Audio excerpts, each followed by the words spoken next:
discuss the topic of the debate and themes in debating. So, who can remember what the topic of a debate means? Who wants to have a try at answering that question?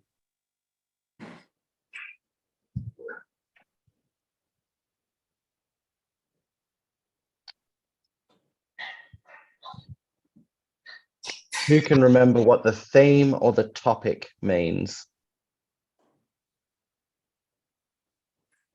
Andrew, is that your hand up? Yes. So tell us, please, what is the theme or the topic of the debate? The theme is the theme is the topic that wait, let me remember. No, you're on the right track there. You're on the right track there. Yeah. Yep. The theme is the central topic or subject of debate. Very well done. The theme is the central topic or the subject of the debate. So basically, it's the answer to the question, what are we debating about today? Very good. So, does anybody else want to have a try at...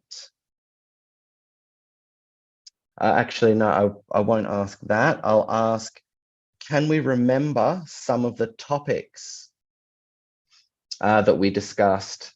Some of the debate topics that we discussed?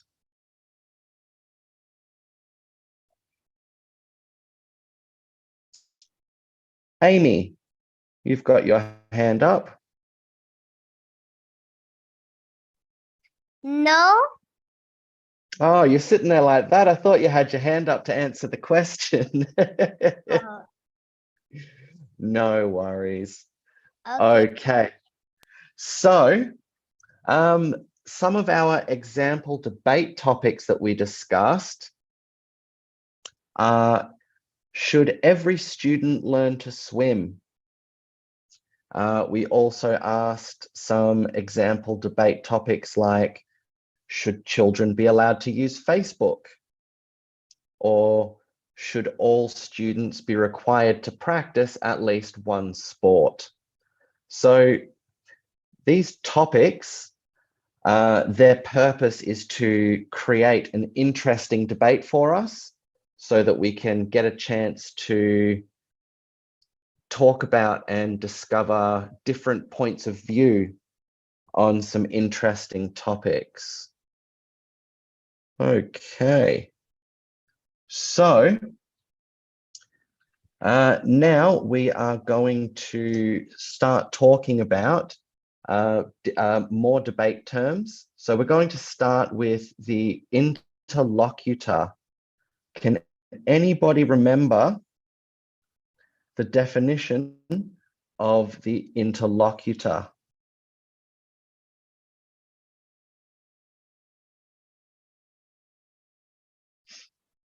Oh, I'll go with Rabbit first this time because we want to get as many different students answering questions as possible.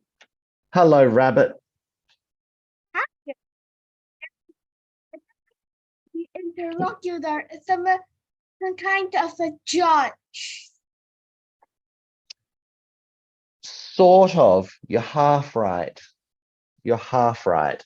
So the interlocutor is the person who moderates the debate and ensures a fair and organized discussion.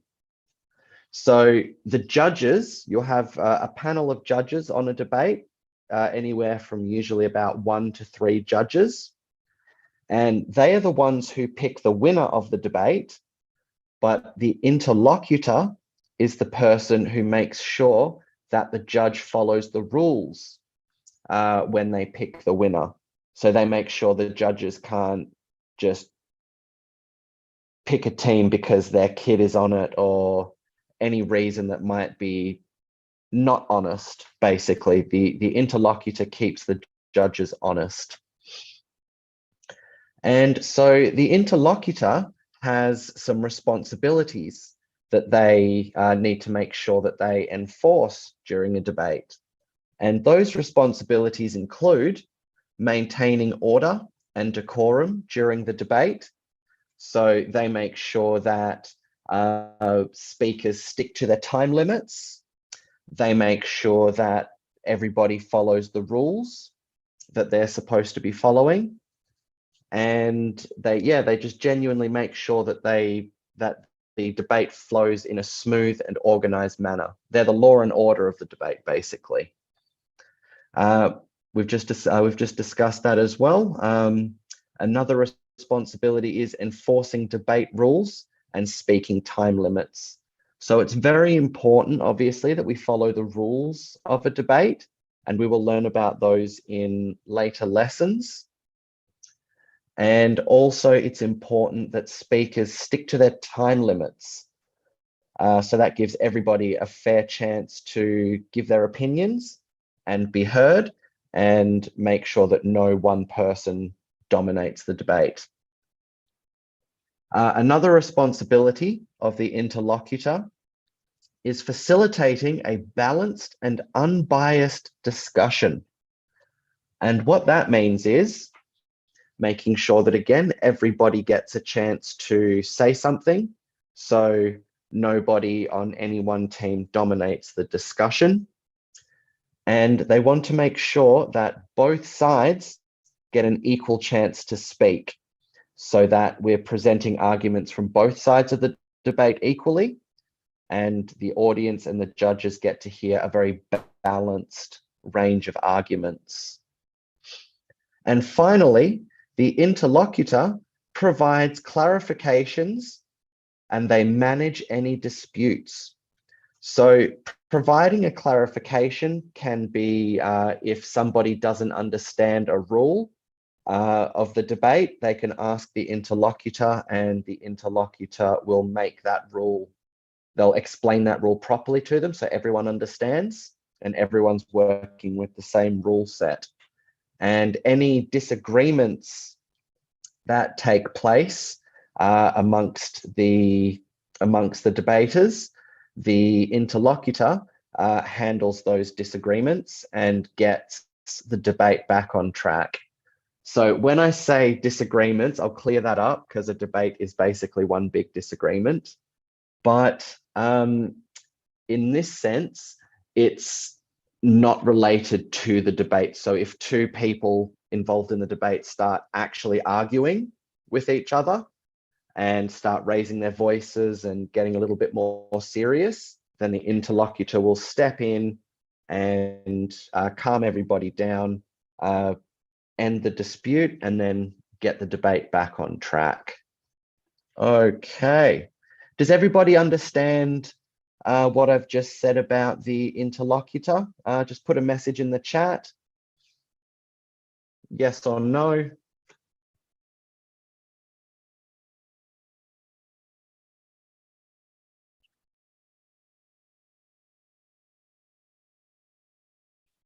Good. Very good, everybody. Wow, George really understands it. That is a lot of S's. Good, fantastic, guys. Well done. Okay. Where am I? Sorry, I've got documents all over the place for this lesson.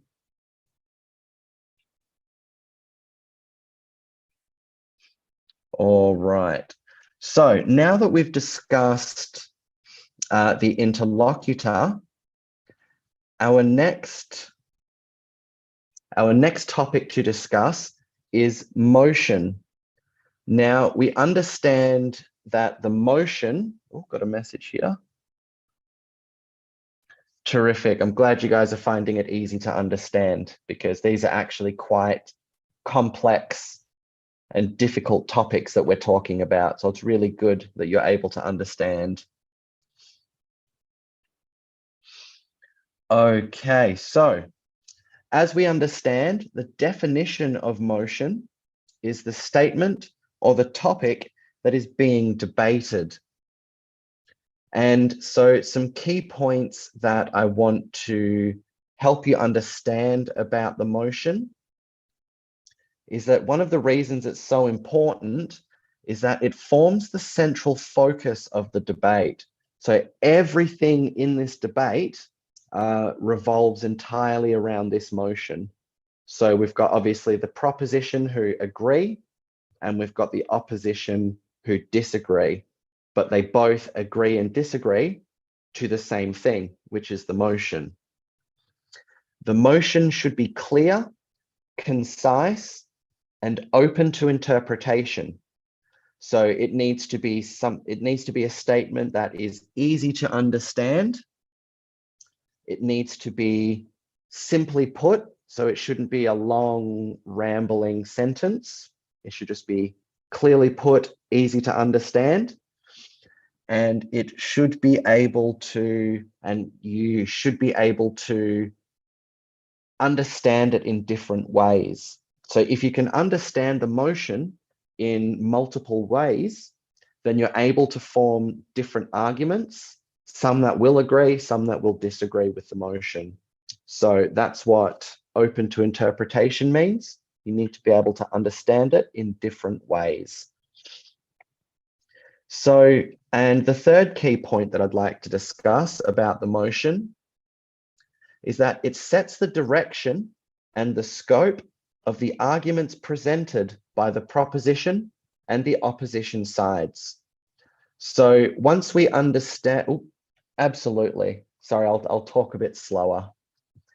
So the motion sets the direction and the scope of the arguments presented by the proposition and the opposition sides. So what that means is that once we understand the motion and we know what it is that we're debating, that then gives each team a clear goal about the kinds of arguments that they want to make. So, for example, if the motion is, this house believes that school uniforms should be abolished. Now we understand that the proposition wants to make arguments that support the idea of school uniforms being cancelled and students can wear what they want to school, and that the opposition want to make arguments that say, no, students should wear school uniforms. So the motion is very helpful for helping us work out what side of the argument we're on. Understanding the roles of the interlocutor and the motion is crucial in analysing and constructing persuasive arguments in a debate.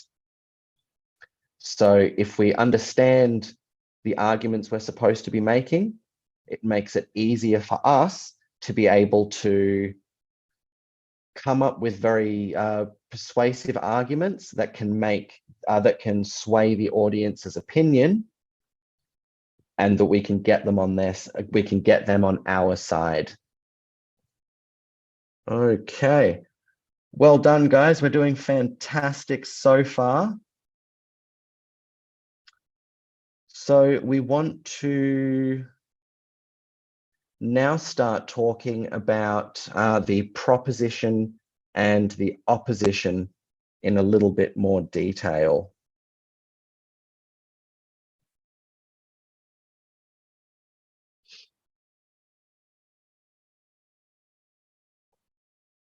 So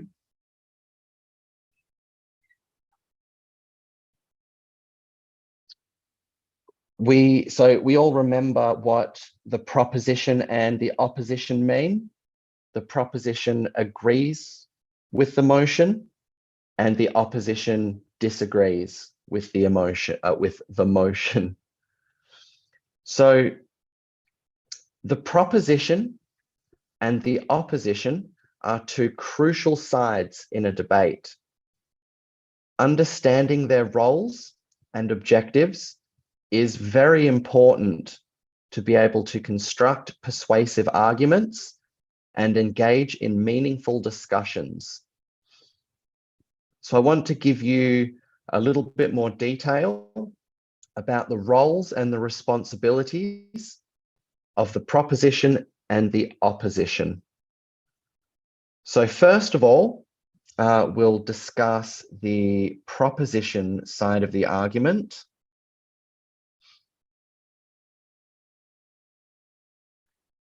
So the proposition side supports or affirms the given motion. So another way that we can say to support the motion is we can say the proposition affirms the motion. And I've got all of this stuff in a handout for you after class as well. So you'll have this stuff to be able to read through. Their objective is to convince the audience and the judges that the motion is valid and should be accepted. So that's just a fancy way of saying that the proposition wants to make the judges and the audience believe that the motion is correct and that they should believe that motion and the arguments that they make for it. So the responsibilities, the job that the proposition side has to do is, first of all, they have to present arguments in favor of the motion. They need to make sure that they provide evidence and logic and examples to support their arguments. So evidence, logic, and examples are very important. So evidence, that is studies or articles or expert opinions that agree with the argument that we're making. Our logic is more to do with how we construct the arguments. So we want to make sure that we construct the argument in a way that the judges and the audience can understand and follow along with us, and that will help us make them agree with what we're saying. The proposition want to counter any arguments that are made by the opposition. So when it's the opposition's turn to speak and they present their arguments, we want to then be able to make arguments as to why what they are saying is wrong. We need to be able to do that as good debaters. And we need to be able to deliver a persuasive and convincing speech to win over the argument. So again, we need to make sure that we are able to bring the audience and the judges to our side, and we want to make sure that they believe what we say. Okay, next up we have the opposition. So as we know, the opposition challenges or disagrees with the motion of the debate. And their objective or their job is to present counter arguments, so the opposite side of the argument, and persuade the audience and the judges to reject the motion and say, no, we don't agree with that. So the responsibilities of the opposition team, they need to, first of all, present their own arguments against the motion. They, just like the proposition team, they need to provide evidence, logic, and examples to support their opinions and their stance. So they need to do the exact same thing as the proposition team, just in the opposite direction. They also need to counter arguments presented by the proposition. So they need to be able to make the judges and the audience believe what they're saying and not believe what the proposition is saying. And finally, just like the proposition, they need to deliver persuasive and convincing speeches to win the audience over to their side. Now, just to recap everything we've just discussed with some key points to consider, is that both sides of a debate need to conduct thorough research. So you need to do a lot of research to be able to cover all possible arguments. And you need to gather evidence to be able to support your claims. You need to be able to write logical and coherent arguments. So arguments that make sense and that are easy to understand. And it is essential for both, and that is both essential for the proposition and the opposition. You need to use effective communication skills, such as clear articulation, pronounce your words very clearly. You need to use persuasive techniques. Any of you that attended the persuasive writing workshop last night would have heard about some of those. And you need to engage with the audience. So you need to make sure that you're talking to the audience and not just talking while they happen to be sitting there. And you need to maintain respect and professionalism throughout the debate, because it's important to foster healthy and constructive discussion.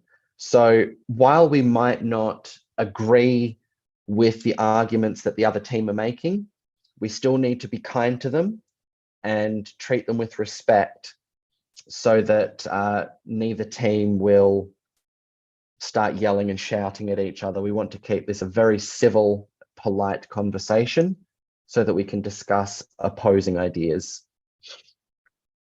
So understanding the roles of the proposition and the opposition enable debaters to develop compelling arguments, engage in critical thinking, and participate in lively debates.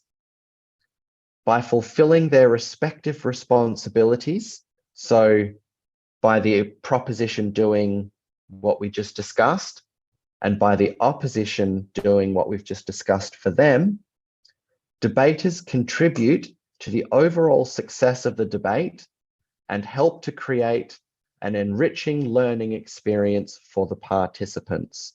So if we follow these rules and we're respectful to everyone in the debate, we're going to have a lot more better time. That was terrible grammar, my apologies. We're going to have a much better time during the debate, and we're going to be able to present more ideas. Okay, so next up, I'm going to share on the screen a list of, where is it here? I'm going to share a list of example motions and debate topics on the screen. And in the chat box, we're going to talk about possible arguments for both the proposition and the opposition sides of the argument. So let's get that document up.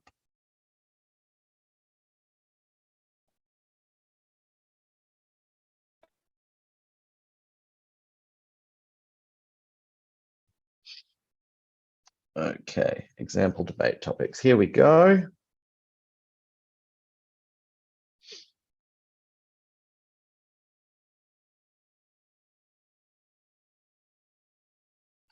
So we'll start with topic number 3. So topic number 3, school vouchers.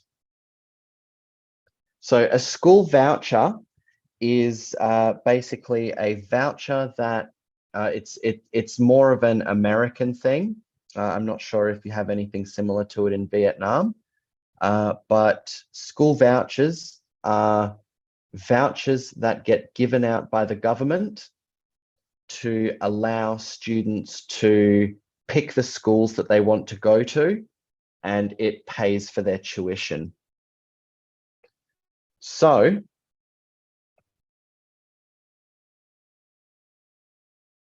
'cause I'm just going to bring up the Zoom window so I can see the chat.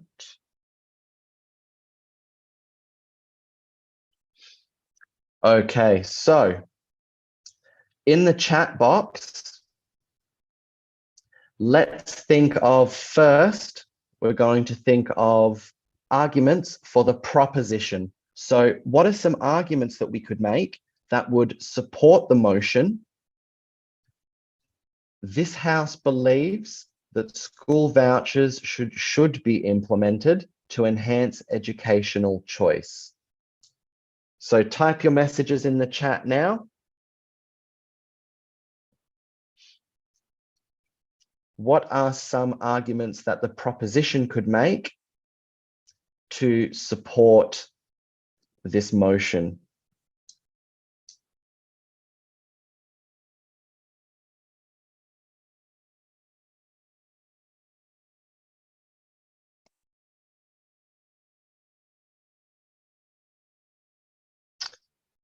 Or actually, no, as you think of them, put your hand up and I'll turn your microphone on for you. Good, I see a lot of children with their thinking caps on, terrific. Okay, Andrew, what is an argument that we could make for the proposition side? Okay, so I think that if we implemented school vouchers, maybe poor children can enhance educational choices. So they can choose from, I'm just typing this into the chat as we say it.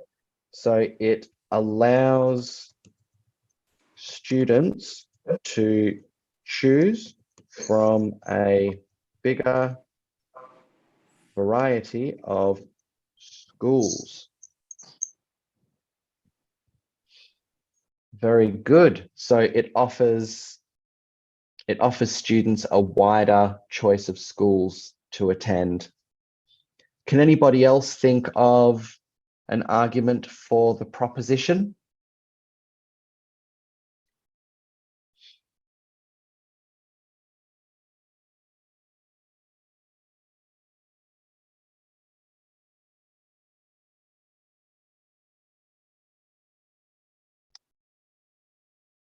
So I'll ask the question like this. What do we think could be a good thing about parents and students being able to choose the school that their children attend? What could be a good thing about parents and children being able to pick their school? Okay, Stella, what is your argument? I think that if they can choose their own school, maybe they can choose the nearest school near their house. Okay, so it offers students a chance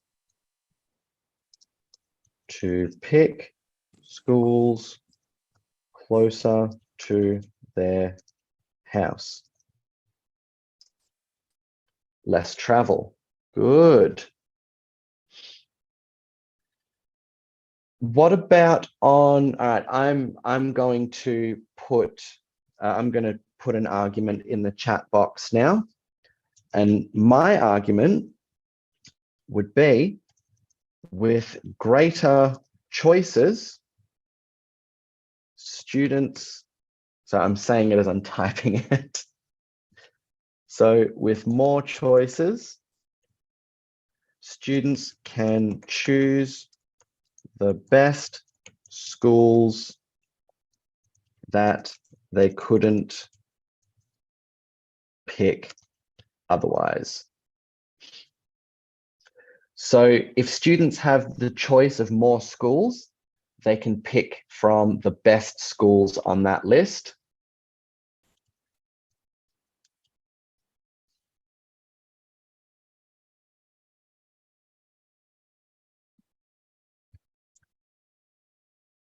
John raises an interesting point. Every student can try every school out. I don't think they could enroll in every school.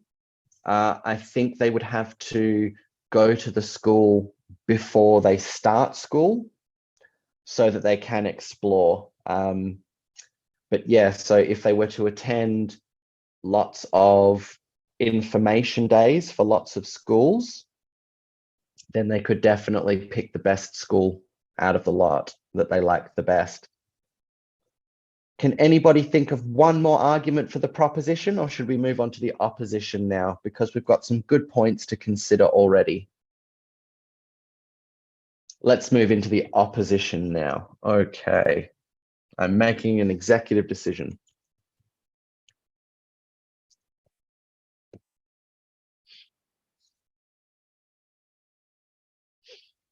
Okay, so can anybody think of a negative reason why it would be bad to have a school voucher system where students get to choose? Andrew, what is your negative argument for school vouchers? My negative argument is if students have a big variety chance to choose, they would choose a school that's bad, or sometimes they could choose a school that is much too much a high level for them, and they can't manage their study. So students may choose a school that has,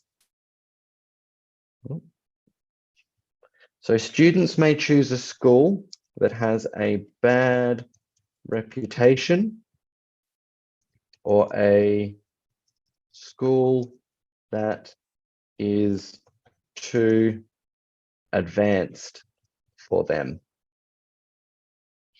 Okay. That's a good point to argue. We've got John. John has an argument that he'd like to make. What's your argument, John?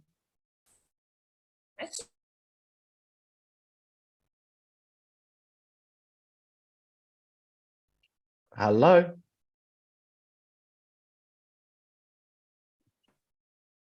So if all of the students are allowed to choose one school, they will choose the good one only. They have to do the exam for that school. If they get enough points, they can join. But if they don't, they'll have to choose the other school. Okay, so if students can choose,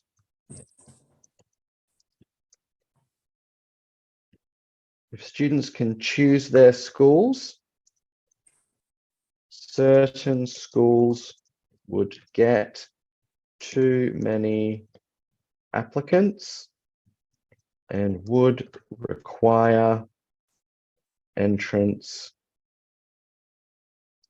exams and testing to select the best. Okay. Oh, Stella has an argument that she would like to make.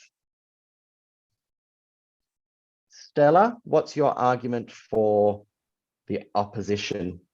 I think that if children get to choose their school, that like when they move into another grade, they have to move into a new school, it will be very tough to them because like they see beautiful schools, but then they see other beautiful school and they didn't know what to choose. So it will be hard for them to choose a school. So too much choice makes deciding on a school difficult. Okay. Guys, we've come up with some really good arguments. So I'm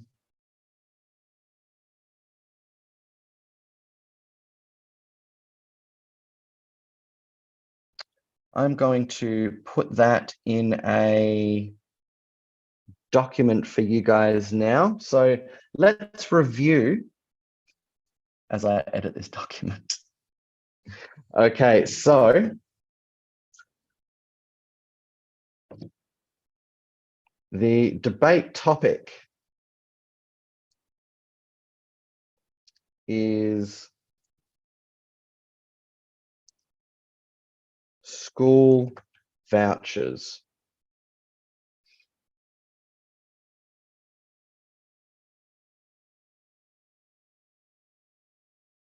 So the motion, let's have a go at crafting the motion. This house believes that school vouchers are a good thing because they enable students' choice of education. So, delete all of this.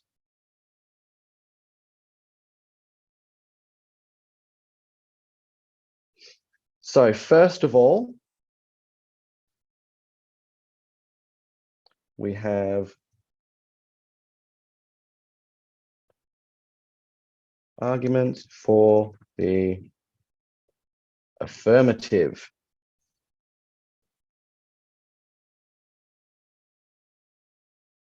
Bold. Okay. So the first argument that we had made, it allows students to choose from a bigger variety of schools. The second argument, it offers students the chance to pick schools closer to their homes. Less travel. And number 3, with more choices, students can pick the best schools that they wouldn't have the opportunity to pick otherwise. Okay, next up we have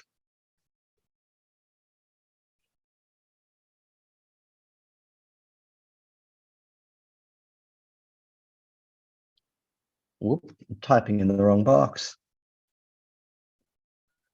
We have arguments for the opposition.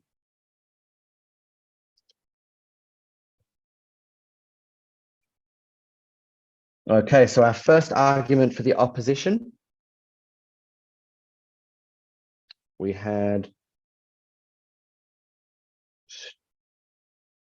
the students may choose a school that has a bad reputation.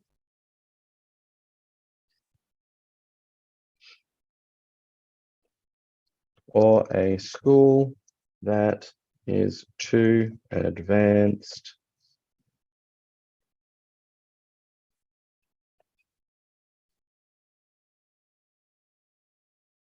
for them. Our second argument was if students can pick their schools, certain schools would get too many applicants and would require entrance exams and testing to select the best applicants. And our third and final argument is too much choice makes deciding on the best school for the student difficult. So we just did some fantastic work there, guys, like really good work. And I'll send that document with the stuff after class today. So next up, I want to discuss how to develop an argument.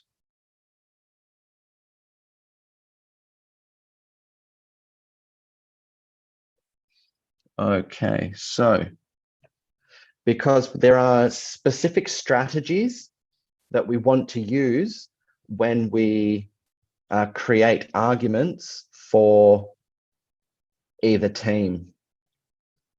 So debating requires participants to construct persuasive arguments for both the proposition and the opposition sides. By developing well-reasoned and evidence-based arguments, debaters can effectively present their perspectives and engage in meaningful discussions. Here are some of the strategies to help you construct arguments for both sides. So I've just put together a list here. So first of all, creating arguments for the proposition. Let's hide the opposition stuff for now. So when creating arguments for the proposition, the first thing we want to do is clearly state our position. So you really want to begin your argument by clearly stating that you support the motion and that will be your stance as the proposition. And that's actually what proposition means, or that to propose something. That means that you are suggesting it. The next good strategy is to provide evidence. You want to back up your arguments with credible sources, facts, statistics, expert opinions, and examples that support your opinion. So when we say credible, that just means that make sure it is a source that people believe, or that people are willing to believe, and it's not just some random person that said something one time. Our next tip is logical reasoning. We want to use logic and reasoning to demonstrate the validity of our arguments and show how they align with the motion. So what that means is when we use our logic, that means that we are constructing our arguments in a way that is easy to understand and easy to follow. And when we use our reasoning, that means it needs to make sense to us. So if we can do these two things, then we can demonstrate that our arguments have merit and they are correct. And then that also shows how our arguments can align with the motion of the debate. Number 4, we need to anticipate and address counter arguments. So when we anticipate something, that means we expect it to happen and we prepare for it to happen. And addressing it just means, in the debating sense, just means coming up with our own counter arguments. So we need to consider potential counter arguments and address them proactively. So in some instances, it might actually be better to address these counter arguments before the other team can make them. And if we do that, it shows we've really considered the argument and we know our topic well. Provide rebuttals. So providing rebuttals can weaken opposing viewpoints. So if we have our counter arguments all ready to go, then we can actually yeah, then we can address those arguments as soon as they're made. We don't have to think about it. Use persuasive techniques. Utilizing persuasive techniques such as rhetorical devices. So a rhetorical question, for example, is a question that you don't need to answer, but it's been asked to make you think about the question. Emotional appeals. So emotional appeals are where you try and get your audience to feel a particular way about the argument you're making. And using impactful language. So impactful language is language that really, it almost shocks the listener into accepting your point. And by using these persuasive techniques, it will make our arguments more compelling and it'll make the audience more willing to listen to us. You want to structure your arguments. You want to organize your arguments in a logical and coherent manner. So again, in a way that makes sense and is easy to understand. And you want to present your arguments in a clear and systematic way. So to present your arguments in a systematic way, that means to present it in a way that is so bulletproof that your opponent cannot pick holes in it. So that is about structuring your arguments in a way that one complements the next, complements the next, complements the next. And they just form such a good argument that your opponent cannot come back to it. And finally, you want to summarize your key points. So you want to recap your main arguments at the end of your speech to reinforce their importance and leave a lasting impact on the audience.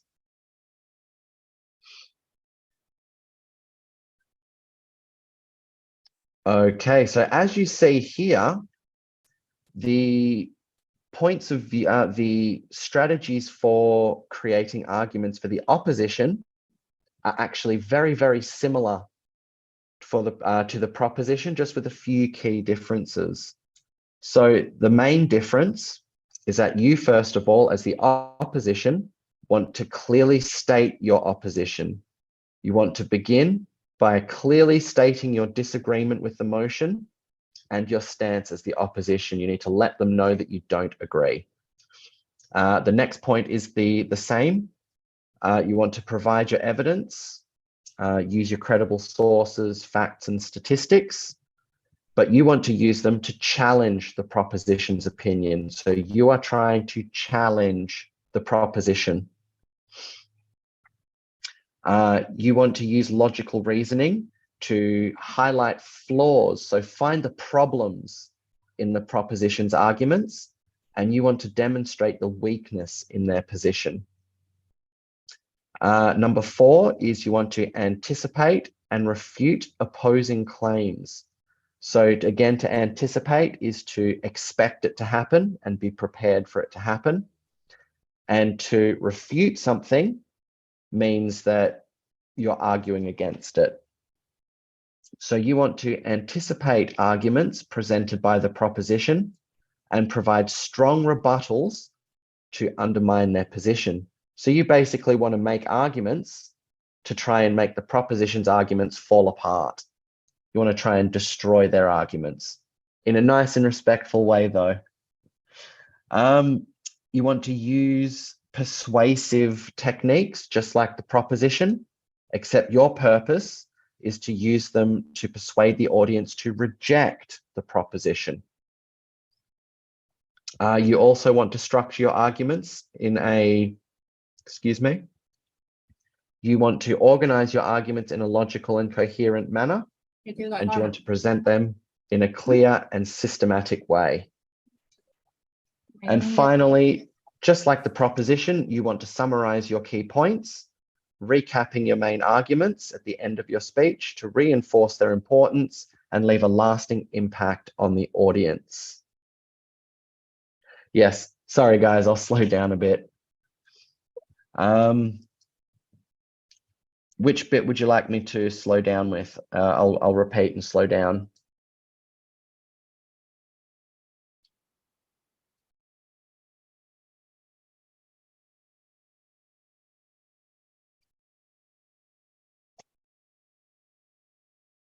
Bây giờ đó Ben. Which part, sorry?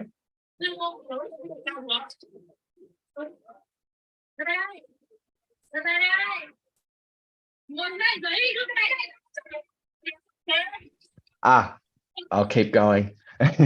Okay, so remember, constructing strong arguments involves thorough research, critical thinking, and effective communication. So we need to make sure we get as many facts as possible. We need to think about those facts from every point of view that we can to make sure we understand them and anticipate any arguments about them. And we want to communicate them as well as possible. So practice presenting your arguments with confidence and clarity to enhance your debating skill. Okay. So after class, guys, I'm going to post all of these documents in the, I'm going to post all of these documents in the group chat. So your homework for this week is simply just, for Thursday, is simply just to study the handouts that I've given you.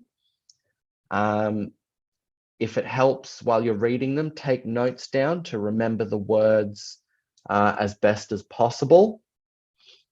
And if you are struggling to understand any of the bigger words that are often used in debate, I'll show you a little trick quickly.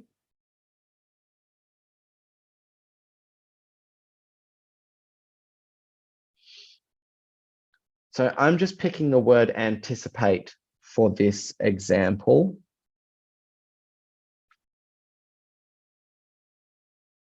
Make sure I've saved that. So if there are any big words that you don't understand, you can go to Google and type in the word anticipate.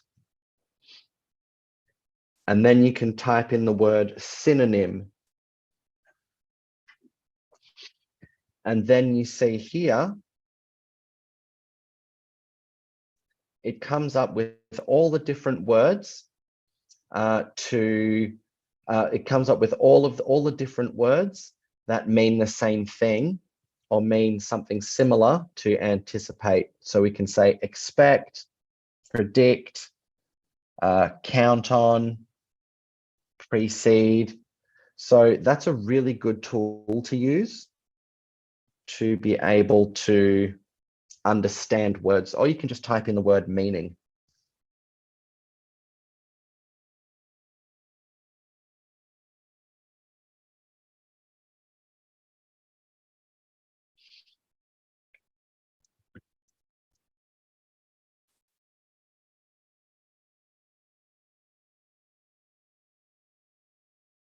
I'm just writing that in the chat box here now.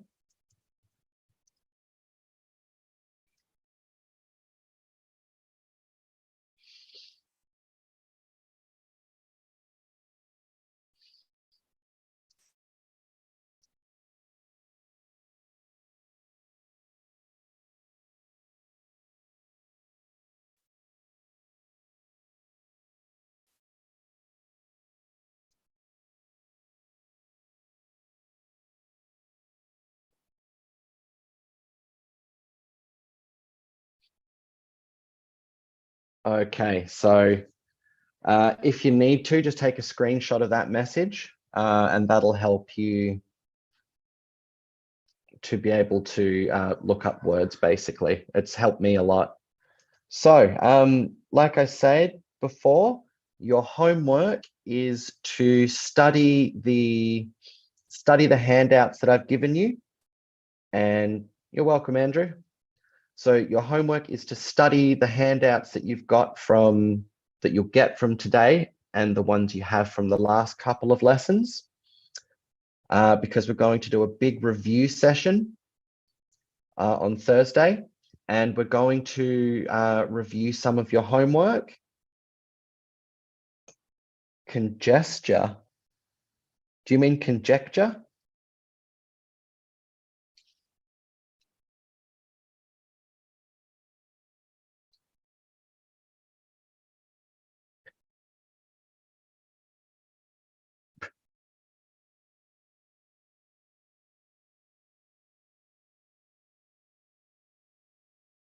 Okay, so yeah, like I say, big review session on Thursday, and we're going to give some of you the chance to check your homework or present your homework to the class to start presenting your arguments.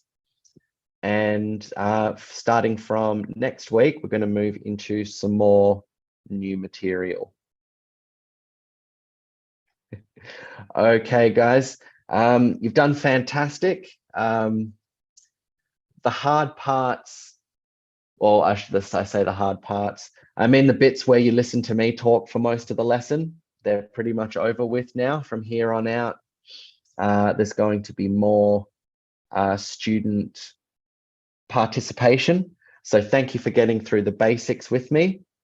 You've done fantastic, and I look forward to our review sessions where you get to present your homework.